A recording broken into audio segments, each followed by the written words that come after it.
৪৫ দিনেই ১.৫ কেজি। দ্রুত বর্ধনশীল পেকিন হাঁস বদলে দিয়েছে নারীদের জীবন। বাড়ির আঙ্গিনায় মাচায় হাঁস পালন করে স্বাবলম্বী হয়েছেন ৫০-এর বেশি নারী। বাড়ছে আয়, মিটছে পরিবারের আমিষের চাহিদা। কুষ্টিয়ার দৌলতপুরের গ্রামগুলোয় এখন ঘরে ঘরে পেকিন হাঁসের খামার। সুস্বাদু মাংসের কারণে বাজারে এর চাহিদা বেড়েছে, মিলছে ভালো দাম। দিশা এনজিও থেকে আমি এই হাঁস পাইছি। তারা বাচ্চা দিছে, আরো অন্য অন্য খাবার দিছে, আর ওষুধ পানি ভ্যাকসিন দিছে, ওরা টিকা দিছে, মানে যা যাবতীয় লাগে। এই হাঁস ধরেন খুব দ্রুত বাড়ে। ধরেন ৪৫ দিনে আমার ২ কেজি হয়েছে। দেশি হাঁস হলে ধরেন ৫-৬ মাসে গান ২ কেজি তাও হয় না। ৫০টা হাঁস দিশা এনজিও দিছে আমাকে, দিয়ে আমি সহযোগিতা আমার বাড়িওয়ালা হাঁসগুলো পালন করে। এই হাঁসটা পুষলে লাভবান বেশি, সেজন্য হাঁসটা পুষি। বেচলে ৭০০ টাকা পিস, এতে লাভবান হবে বেশি। আগামীতে আমি মনে করছি যে আরও হাঁস পালন করব ২০০-২৫০ মতন। যে কোম্পানি ওষুধ সব সহযোগিতা করে, সেজন্য হাঁসটা লাভবান। দেখা যাচ্ছে ব্রয়লার মুরগির থেকেও ন্যূনতম ২ বাজে চাহিদা বেশি, গ্রামের আরো অঞ্চলের মানুষ দেখতে আসছে। দেশি হাঁস যেখানে ৬ মাসে ১ কেজি হয়, সেখানে পেকিন হাঁস ৪৫ দিনেই ১.৫ থেকে ২ কেজি। এতে খামারি ও স্থানীয়দের আগ্রহ বেড়েছে। আগে আপনার দেশি হাঁস পালন করতাম ৬ মাসে, আপনার ৬ মাস পুষে ১ কেজি ওজন হতো। আর এই হাঁস পেকিন হাঁস পুষে ৪৫ দিনে আপনার ২ কেজি ওজন হয়েছে। এই হাঁস থেকে আমরা লাভবান হয়েছি। এলাকার লোকজন দেখে বলছে এই হাঁস আমরা নেব, এই হাঁসের মাংস খুব সুস্বাদু, আমরা এই হাঁস নিয়ে পুষব।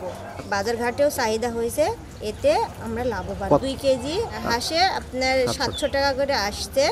আগামীতে আমরা আরও উৎপাদন করব, আরও পুষব। এলাকার লোকজনকেও বলবো তোমরাও বাড়াও। দিশার সহায়তায় হাঁস পালন শুরু করে সফল হয়েছেন অনেকে। সামনে বাচ্চা পেলে খামার আরো বড় করার ইচ্ছা তাদের। ১.৫-২ মাসের ভিতরেই ২.৫ কেজি মতন ওজন হয়। তাতে কম খাওয়াতে অনেক লাভ পাওয়া যায়। তো এই শুনি দেখি আমি আবার এসব করতাম না, কিন্তু আমি নিয়াত করছি যে একটা ছোট ফার্ম দিব। তাই আমি দিশার সাথে যোগাযোগ করছি। দিশা যদি দেয় তো লাভবান করা হয়। আমাদের অনেক অল্প খরচে আমাদের অদাওয়াদেরও বেশি লাভ হয়ে যায়।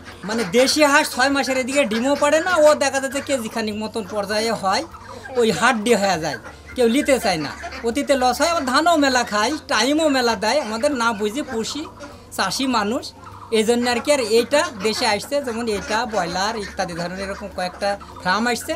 আমরা বুঝতে পারছি যে তামাক ইত্যাদি ধরনের চাষাবাদ করাচ্ছে। এই আবাদটা যদি আমরা এটা যদি ধৈর্য করি, তাহলে আমাদের কিন্তু লাভবান হয়। প্রাণী সম্পদ বিশেষজ্ঞরা বলছেন পেকিন হাঁস বছরে ২০০ থেকে ২৫০টি ডিম দেয়, রোগ কম হয়, আর মাংসের গুণে বিশ্বব্যাপী চাহিদা বেশি। গ্রামের নারীরা সহজেই এর খামার গড়ে তুলতে পারে। দিশা স্বেচ্ছাসেবী আর্থসামাজিক উন্নয়ন ও মানবিক কল্যাণ সংস্থার বাস্তবায়নে অধিক মাংস উৎপাদনশীল পেকিং জাতের হাঁস পালন প্রদর্শনীর একটি খামার। এখানে আমরা পেকিং হাঁসের একটি সিভেজ বলতে cluster base value chain hub তৈরি করছি। এখানে আমাদের প্রত্যেকটা সদস্যই নারী। এখানে আমাদের প্রায় 16টি সদস্য আছে, তাদের 16টি খামার গড়ে উঠেছে। ফরওয়ার্ড ব্যাকওয়ার্ড লিঙ্কেজ পুরোটাই সাপোর্টিং আমরা দিয়ে থাকি। বাচ্চা থেকে দেওয়া থেকে শুরু করে তাদের ঘরটা কেমন হবে, তাদের ফিডটা কেমন হবে, তাদের খাবার ব্যবস্থাপনা কেমন হবে, এবং তারপরে বিক্রি করার জন্য যে লিঙ্কেজটা সেটাও আমরা করে দিয়ে থাকি। এখানে আমাদের নারী উদ্যোক্তাদের যেটা সবথেকে বড় সমস্যা হয়, যে তারা একটা প্রোডাক্ট তৈরি করলো, তারপরে তাকে বিক্রি করার জন্য তাদের পুরুষ মেম্বারের উপরে নির্ভরশীল হতে হয়। কিন্তু যখন আমরা একটা ব্যাপারীকে বিক্রি করার মাধ্যম তৈরি করে দিই, লিঙ্কেজ করাই দিতে পারি, তখন তারা নিজেরাই স্বাবলম্বী হয়ে ওঠে। আমরা এখানে সেই লিঙ্কেজটা নিয়ে কাজ করে চলেছি।